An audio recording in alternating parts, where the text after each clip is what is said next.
নমস্কার সবাইকে। আমি আপনাদের সকলের স্নেহভাজন রোশনাই।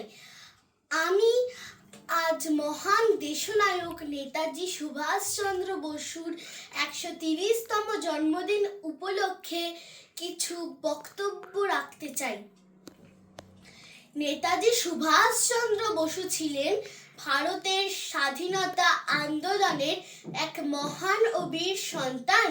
তিনি 1897 সালের 23শে জানুয়ারি ওড়িশার কটকে জন্মগ্রহণ করেন। ছাত্র জীবনে তিনি অত্যন্ত মেধাবী ছিলেন এবং দেশ সেবার জন্য ICS চাকরি ত্যাগ করেন।